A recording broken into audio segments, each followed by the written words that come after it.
HPPSC paper one के लिए आज का जो टॉपिक रहेगा वो रहेगा उपसर्ग। भाई आप यहाँ पे देख सकते हैं, इससे पहले ऑलरेडी हम लिपि, वर्ण, व्यंजन को डिस्कस कर चुके थे। तो आज की क्लास का जो टॉपिक रहेगा वो रहेगा उपसर्ग। बहुत ही इंपॉर्टेंट टॉपिक रहने वाला है।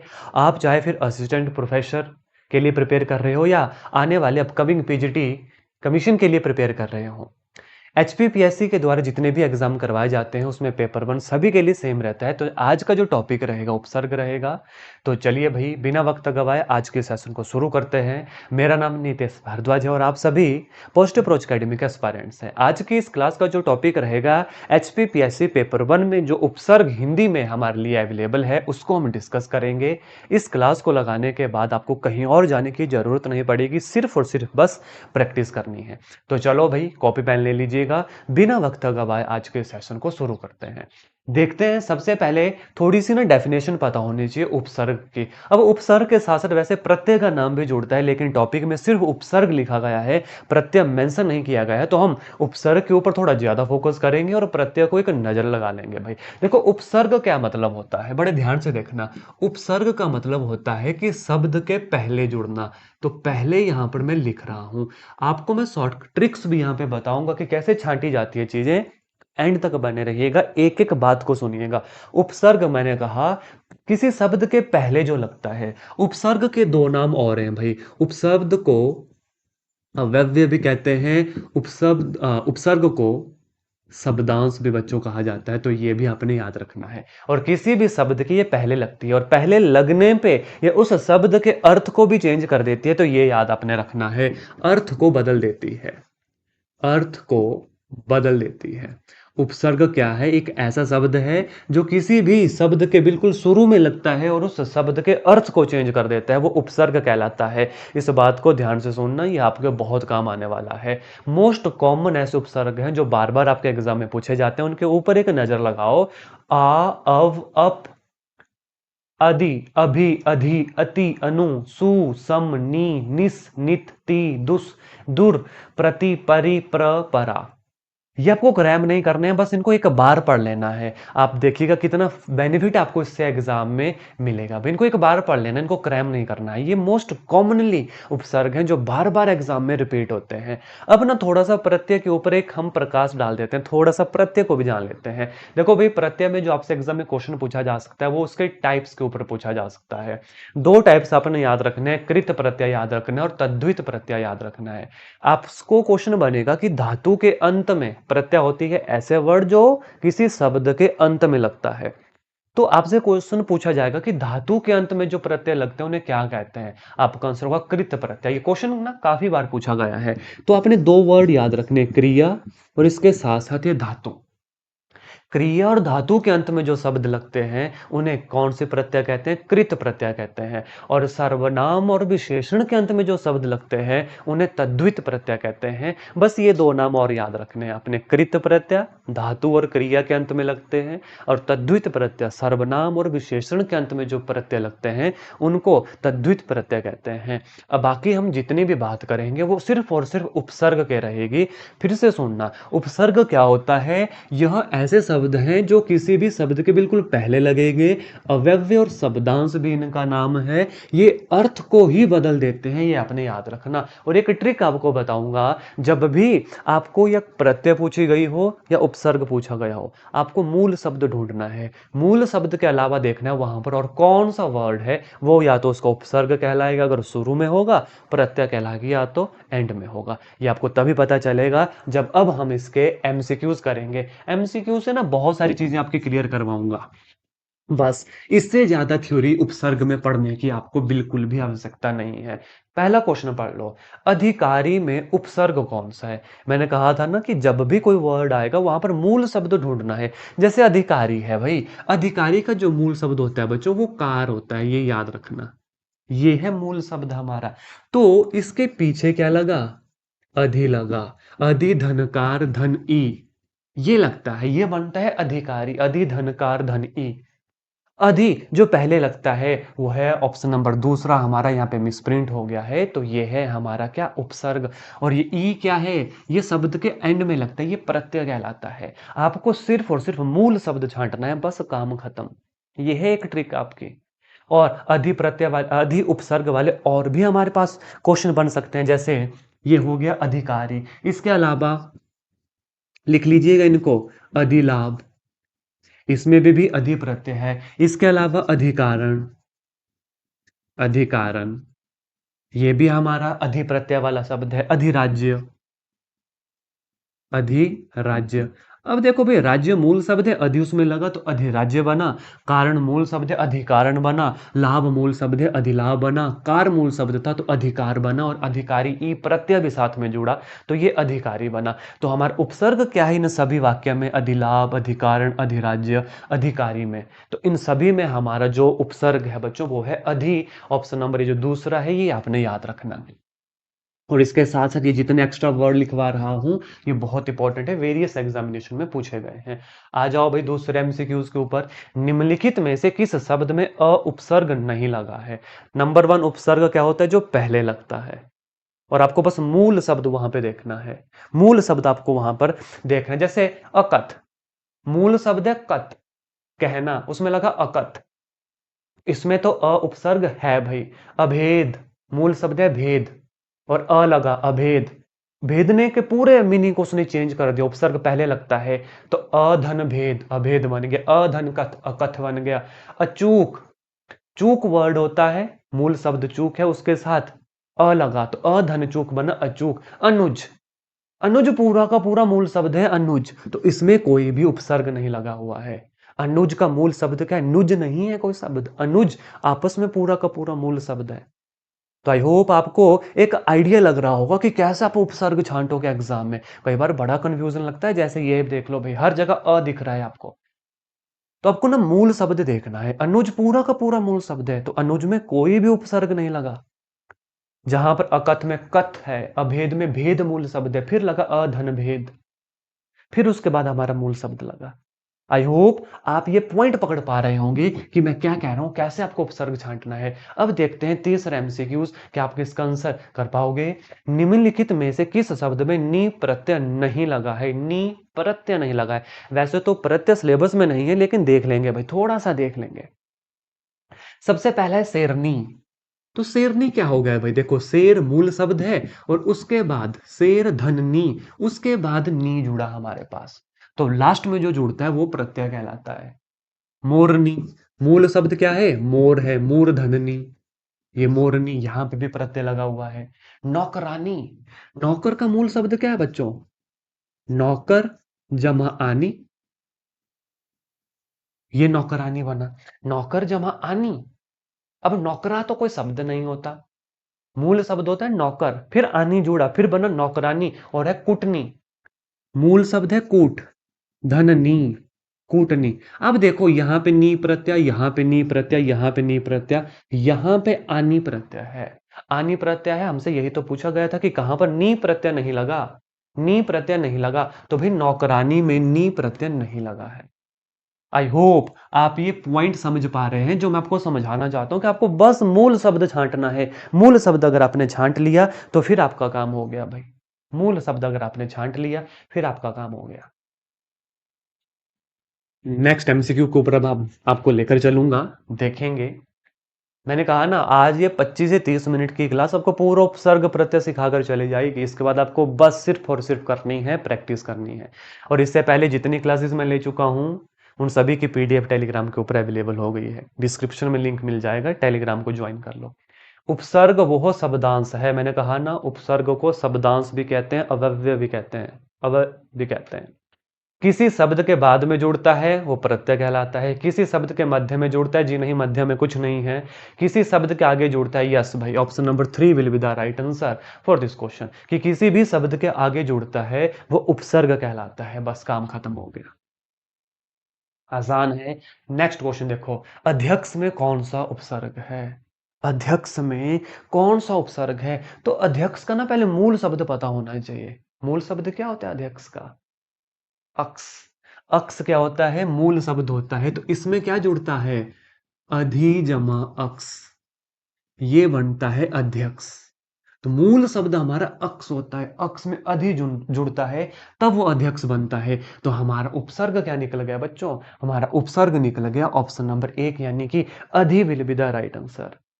अब इसी तरीके से अधिमूल्य, अधिमूल्य इसमें भी अधि उपसर्ग होता है। इसी तरह अधिग्रहण, अधिग्रहण इसमें भी मूल शब्द क्या है? ग्रहण है, तो अधि उसके साथ जुड़ा, अधिग्रहण बन गया। यहाँ पर मूल्य मूल शब्द है तो अधिमूल्य बन गया, अधि उसके साथ उपसर्ग में जुड़ गया। तो भाई इन सभी में क्या है? अधि उपसर्ग है। आपको सिर्फ अध्यक्ष ही याद नहीं रखना, अधिमूल्य याद रखना है, अधिग्रहण याद रखना है। अध्यक्ष अधि जमा अक्ष, अधि धन अक्ष, तो अधि यहां पर हमारा क्या है? उपसर्ग है। और अक्ष हमारा यहाँ पर क्या था? मूल शब्द था। मैंने कहा ना, अगर मूल शब्द पता लग जाए तो काम हो जाएगा। और यह क्वेश्चन बहुत ही ज्यादा इंपॉर्टेंट है, मोस्ट इंपॉर्टेंट, मोस्ट इंपॉर्टेंट भाई। अध्यक्ष अधि जमा अक्ष, तो हमारा उपसर्ग क्या निकलेगा? अधि निकलेगा, ना कि अध करना है। अत और अध तो मुझे लगता है कोई भी बच्चा नहीं करेगा, अधि और अध में बच्चे कंफ्यूज होंगे। तो अधि जमा अक्ष अध्यक्ष, अधि जमा ग्रहण अधिग्रहण, अधि जमा मूल्य अधिमूल्य, आपको साथ में ये भी याद रखने हैं।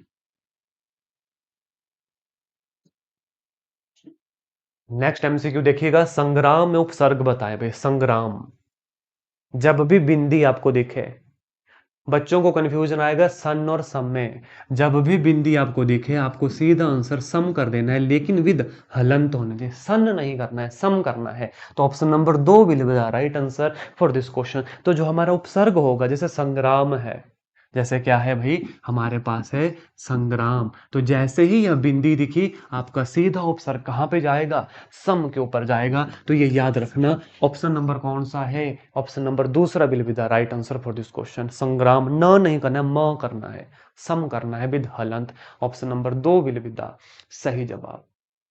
आगे देखो भाई, सावधानी में कौन सा प्रत्यय है? मैंने कहा मूल शब्द छांटो। व्हाट इज मूल शब्द? सावधा है या सावधान है? सावधान मूल शब्द है। बच्चे जल्दबाजी में नी करके आ जाएंगे और क्वेश्चन गलत हो जाएगा। मूल शब्द क्या है? सावधान है, जमा ई होता है कि ऐसा है सावधा जमा नी। मैंने इसलिए तो कहा मूल शब्द छांटो। आपको पता लग गया, मूल शब्द है सावधान, इसमें जब ई जोड़ा तो सावधानी बना, इसलिए हमारा प्रत्यय नी नहीं होगा, हमारा प्रत्यय होगा ई भाई। ऑप्शन नंबर तीसरा विल बी द सही जवाब फॉर दिस क्वेश्चन। और यही काम आप उपसर्ग के लिए भी करोगे, मूल शब्द छांटना है, बस आपका काम हो गया। मूल शब्द छांटना है। इसी के साथ है, जैसे जिंदगी भी देख लो भाई, जिंदगी, इसमें कौन सी प्रत्यय है भाई? जिंदगी में कौन सी प्रत्यय? जिंदगी का मूल शब्द क्या है बच्चों? जिंदा, जमागी, तो यहां पर प्रत्यय गी निकलेगा। जिंदा जमा गी, यहां पर प्रत्यय गी निकलेगा। मूल शब्द छांटना है। अब जिंदगी में जिंदंग कोई मूल शब्द नहीं है, जिंदा है मूल शब्द हमारा, उसमें गी लगा तो फिर बना जिंदगी। लेकिन सावधान में सावधा मूल शब्द नहीं है, सावधान मूल शब्द है, प्लस ई, धन ई, तो इसलिए ई यहां पर क्या निकलेगा? प्रत्यय निकलेगा। आई होप आपको अच्छे से समझ आ गया है। देखो एक ही ट्रिक है। नंबर 1, जो शुरू में मैंने आपको कुछ मोस्ट कॉमन वर्ड बताए जो बार बार पूछे जाते हैं उपसर्ग में। दूसरा, आपको मूल शब्द छांटना है, काम हो जाएगा।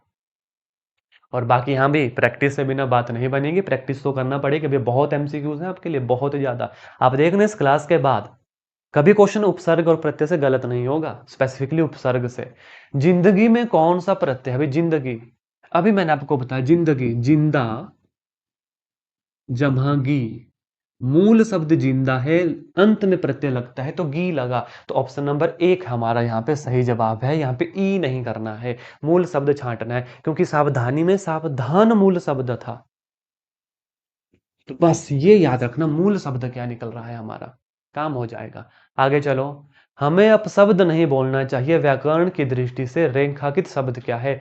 रेखांकित शब्द मतलब अपशब्द की यहाँ पे बात हो रही है, अपशब्द की यहाँ पे बात हो रही है, अपशब्द की यहाँ पे बात हो रही है।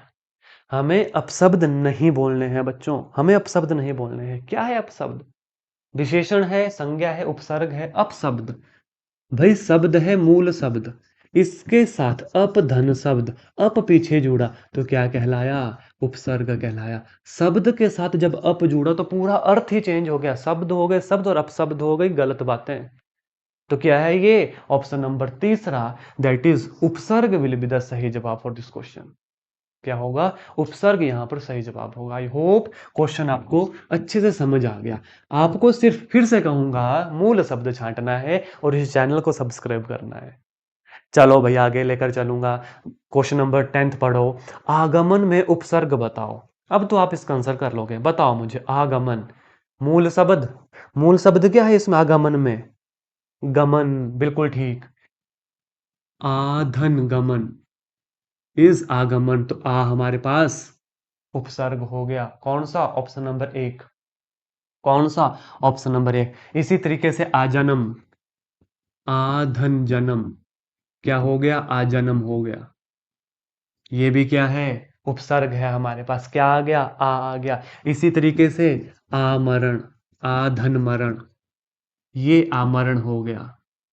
ये क्या हो गया? ये आमरण हो गया। इसमें इन सब में उपसर्ग क्या है? आ हमारे पास उपसर्ग है, ना कि अ उपसर्ग है।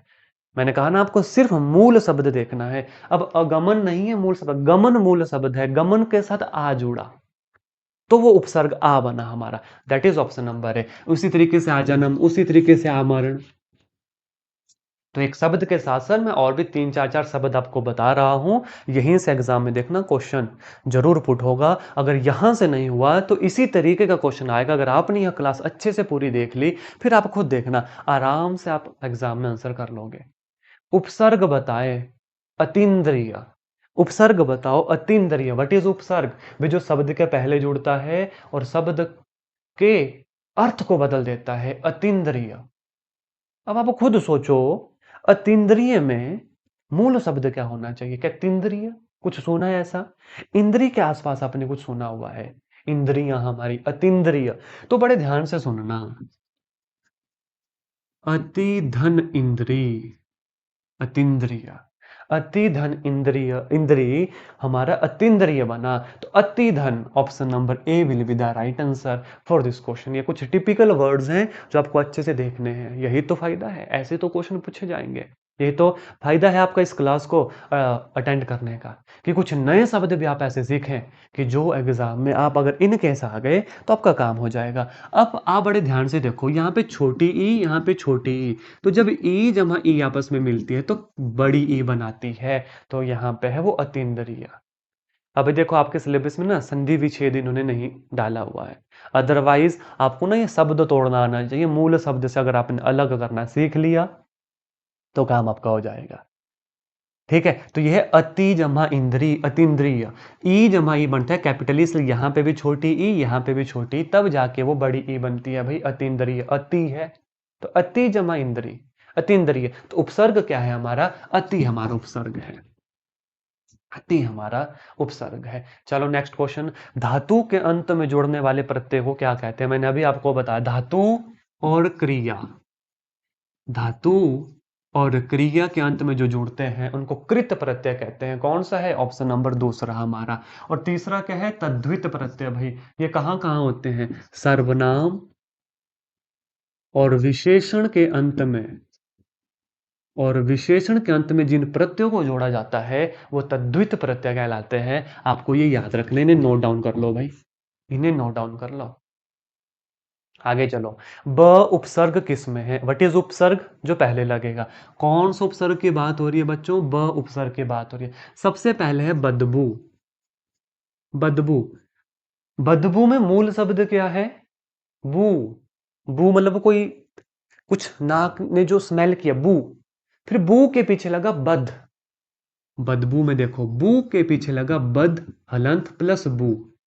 तो बू मूल शब्द है। बू मूल शब्द है, उसके पीछे अगर बद लगा तो फिर वो बदबू हो गई, मतलब खराब हो गई। जैसे बदौलत है, बदौलत है तो बद जमा दौलत, बदौलत। बद जमा दौलत, बदौलत। क्या मैंने ठीक लिखा? सोचो समझो।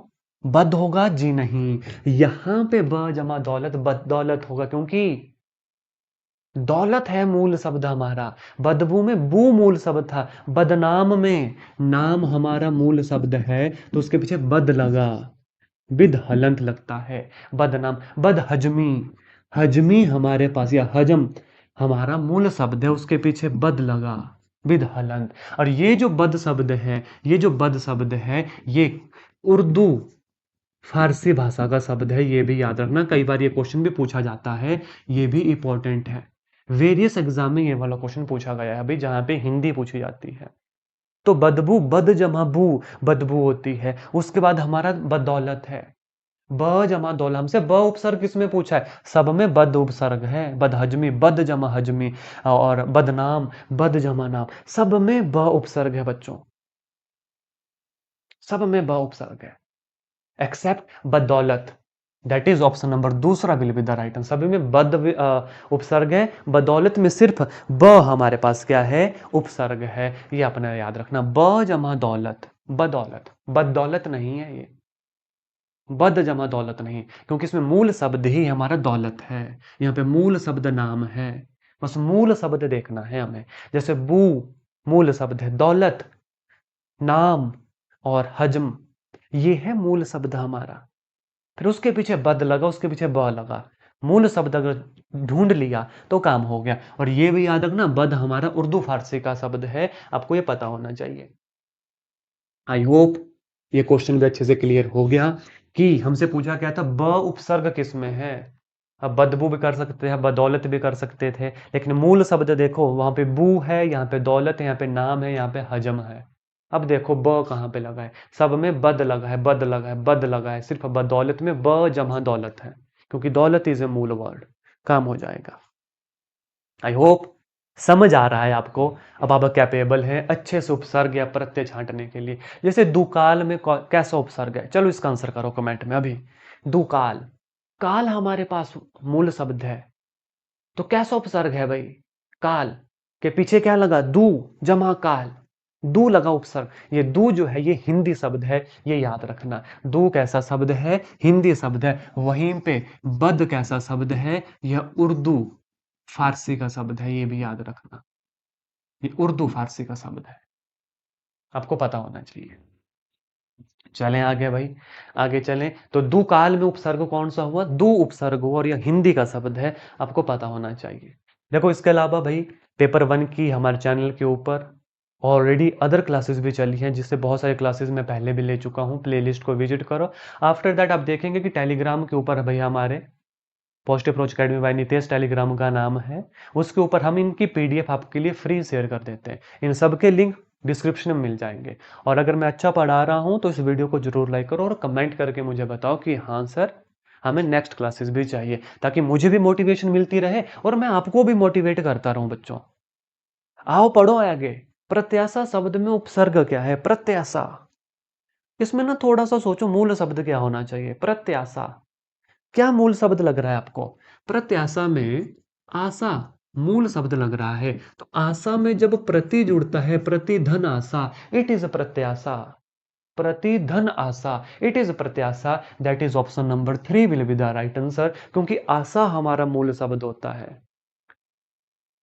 आशा हमारा मूल शब्द होता है, तो प्रति धन आशा इज प्रत्याशा। तो ये आपका काम होना चाहिए। इसी तरीके से बच्चों देखो, प्रत्येक मूल शब्द क्या है? एक, तो प्रतिधन एक, प्रत्येक, तो प्रत्येक में भी हमारा जो उपसर्ग होगा वो क्या होगा?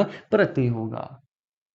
प्रत्येक में भी हमारा जो शब्द होगा वो क्या होगा? प्रति होगा। उपसर्ग क्या होगा? प्रति होगा। आपको मूल शब्द देखो, प्रत्येक में मूल शब्द एक है, तो क्या जोड़ा पहले? प्रति जमा एक, ना कि प्र लिखना है, ना कि प्र लिखना, कि अत्याशा सोच लिया, अत्याशा सोच लिया। मूल शब्द इज आशा, तो प्रति जमा आशा प्रत्याशा। प्रत्येक, प्रति जमा एक, दैट इज प्रत्येक। तो ये वाले वर्ड भी इंपॉर्टेंट हो जाते हैं इनके साथ साथ, और इससे आपको आइडिया भी लग जाते हैं इन्हें याद करने का, इन्हें समझ के लिखना का। देखो भाई, उपसर्ग अगर आप अच्छे से समझ लोगे और थोड़ा सी आपकी प्रैक्टिस होगी और आपको ये आइडिया होगा कि मूल शब्द कौन सा है, तो काम आसान है। नेक्स्ट ये देखो भाई, बुरे अर्थ में प्रयुक्त होने वाला बद उपसर्ग किस भाषा का है? अभी तो हमने पढ़ा, अरे भाई उर्दू फारसी भाषा का है यह जो शब्द है।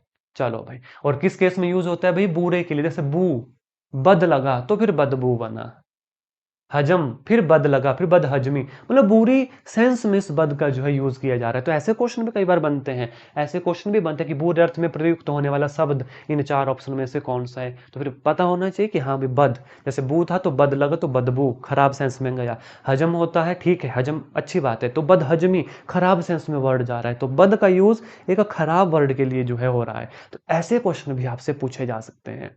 इनमें से नीर उपसर्ग नहीं है, नीर उपसर्ग, जैसे देश, नीर जमा देश, निर्देश, अर्थ बदल गया ना, उपसर्ग नीर लगा। बल, निर्धन बल, निर्धन बल, निर्बल। आगे देखो निर्वाह, वाह, निर्धन वाह, निर्वाह। बचा एक ही निःशेष, इसमें लगता है निह, विसर्ग जमा शेष, निःशेष विलविदा सही जवाब। ये तो डायरेक्ट क्वेश्चन हमें दिख रहा था भाई, है ना, बिल्कुल आसान है। किसमें नीर उपसर्ग नहीं है, तो ऑप्शन नंबर एक में ही नीर उपसर्ग नहीं है, बाकी तो सभी में है। मूल शब्द छांटो काम हो जाएगा। आगे देखो क्वेश्चन नंबर 18, समीप, छोटा तथा गौण के अर्थ में कौन सा उपसर्ग आता है।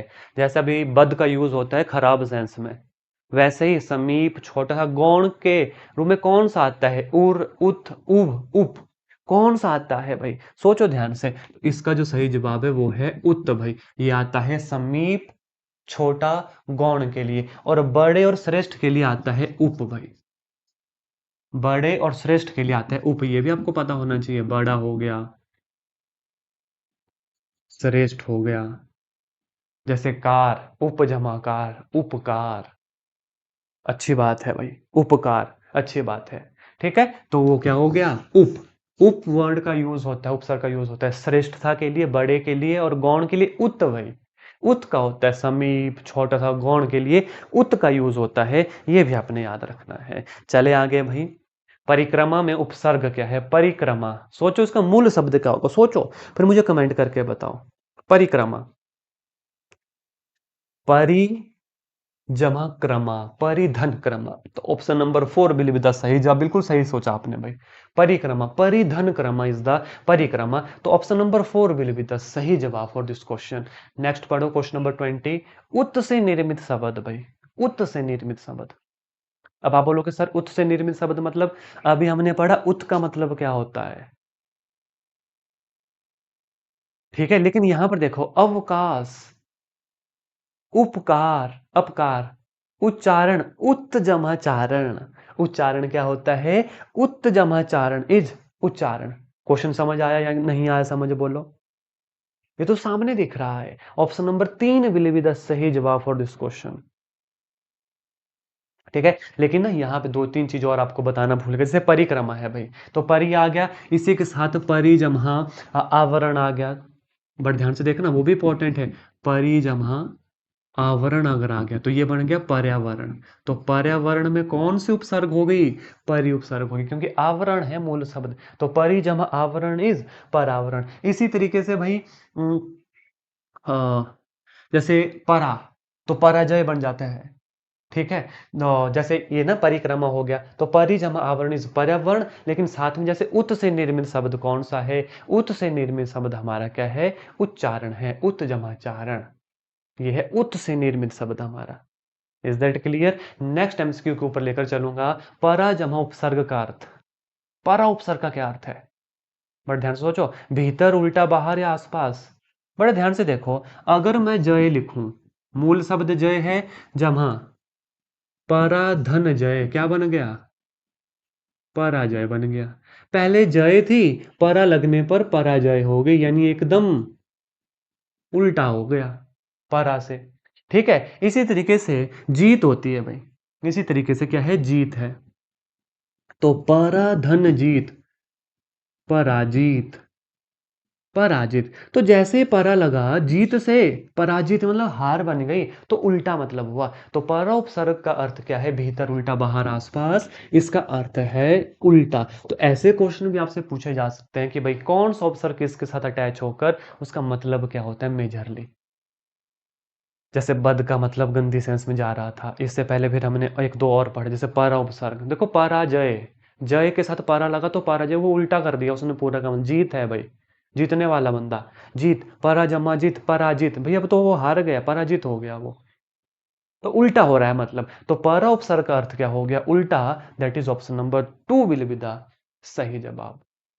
अब उपसर्ग को कहते हैं अव्यय, वाक्यांश, शब्द और पद। अव्यय option number A will be the right answer. इसके साथ साथ शब्दांश भी कहते हैं, ये भी याद रखना, शब्दांश भी कहते हैं। और ये हमारा ऑप्शन नंबर एक भी जो है सही हो गया, शब्दांश भी और अव्यय भी। लेकिन याद रखना, कई बार आपसे अव्यय और उपसर्ग एक ही ऑप्शन में होंगे, तो फिर उपसर्ग सबसे पहले सिलेक्ट करना है। अगर उपसर्ग को पूछे कि वो क्या है, देन इट इज अव्यय और शब्दांश, ये पता होना चाहिए। ठीक है, आगे लेकर चलो। कुछ और इंपॉर्टेंट है जो एग्जामिनेशन पॉइंट ऑफ व्यू से बहुत ही ज्यादा इंपॉर्टेंट है, तो उनको उपसर्ग लिखने हैं। देखो, संगोष्ठी बिंदी लगी है तो सीधा इसका उपसर्ग क्या हो जाएगा, सम के साथ हलंत। कहा था ना मैंने, जहां पे बिंदी लगेगी सम कर देना है। प्रत्यक्ष, अक्ष, प्रति जमा अक्ष, प्रत्यक्ष। उपसर्ग क्या हो गया, प्रति हो गया। निर्वासन, नीर हमारा क्या हो गया, उपसर्ग हो गया। अब इसका आंसर तो आप खुद कर रहे हैं। खुशबू, बू इज ए, बू क्या है, बू हमारा मूल शब्द है, तो क्या हो गया यहां पे, खुश। ये हमारा उपसर्ग हो गया, क्योंकि बू है हमारा मेन वर्ड, खुश उससे पहले लगा तो वो उपसर्ग हमारा कहलाया। आगे देखो, प्रखंड, खंड इज द मेन वर्ड, तो उसके पीछे क्या लगा, प्र लगा, तो प्रखंड हमारा बन गया भाई। तो ये इनके उपसर्ग हैं। तो ऐसे भी आपसे एग्जाम में पूछा जा सकता है भाई। ये संगोष्ठी सम हो गया, प्रत्यक्ष प्रति जमा अक्ष, ठीक है, निर्वासन निर, और खुशबू खुश जमा खुश धन भू, प्रखंड प्र धन खंड। तो ये याद कर लो, इनको लिख लो, चाहे तो इस पीडीएफ को बाद में डाउनलोड कर लेना भाई। ठीक है, आगे चलो। निर्विघन, निर्विघन, विघन वर्ल्ड है, निर्विघन, तो क्या बन गया उपसर्ग हमारा, निर बन गया। और ये आप देखना, जो शुरू में मैंने आपको बताया थे, अव, अपि, नीर, निस, ये मैक्सिमम मेजोरिटी यहीं से क्वेश्चन बनते हैं। उत्खनन, खनन है वर्ल्ड हमारे पास, तो उसके साथ क्या लगा, उत्धन खनन, उत्खनन। पराश्रित, आश्रित वर्ल्ड है, आश्रित वर्ड है, पराश्रित, आश्रित है तो परा नहीं होगा, पर धन आश्रित होगा, पर धन आश्रित, तो आपका जो उपसर्ग होगा वो पर होगा, ना कि परा होगा। ये भी ध्यान रखना एग्जाम में, इसलिए तो मैंने कहा मूल शब्द छांटना आना चाहिए। संयोग, बिना सोचे समझे सम कर दो जैसे ही बिंदी लगी है, संयोग। और अति युक्ति, अति युक्ति, तो क्या होगा, अति हमारा क्या आएगा, उपसर्ग आएगा। आई होप अच्छे से आपको ये सारी चीजें समझ आ गई। फिर भी किसी शब्द के ऊपर, किसी वर्ल्ड के ऊपर किसी भी बच्चे को कोई डाउट होगा तो वो हमसे कमेंट में पूछ सकते हैं भाई। अब नेक्स्ट एमसीक्यूज भाई, ये आप सभी के लिए, अध्यक्ष में प्रयुक्त उपसर्ग बताएं। अ होगा, अध होगा, अधि होगा या ता होगा। ऑप्शन नंबर 1 2 3 4, जितने भी एस्पिरेंट्स देख रहे हैं उन सबका आंसर मुझे कमेंट में चाहिए। और अगर आपको ये क्लासेस अच्छी लग रही हैं तो यस टैप जरूर कीजिएगा, ताकि मुझे आपकी तरफ से ये आइडिया लगे कि हाँ भाई, जो मैं आपको पढ़ा रहा हूँ वो आपको अच्छे से समझ आ रहा है। ठीक है, इसी तरीके से पेपर 1 की हम पूरी प्रैक्टिस करेंगे, जिसमें करंट अफेयर रहेगा, जीके रहेगा, हिंदी रहेगी, इंग्लिश रहेगी, ताकि बहुत अच्छे मार्क्स के साथ आप इसे भी क्वालिफाई कर जाओ। तो आज के सेशन में इतना ही बच्चों, मिलूंगा आपसे आपके नेक्स्ट क्लास में। तब तक के लिए हंसते रहिए, खेलते रहिए, मुस्कुराते रहिए, और हाँ, अच्छे से पढ़ते रहिए। जय हिंद, जय भारत, जय हिमाचल।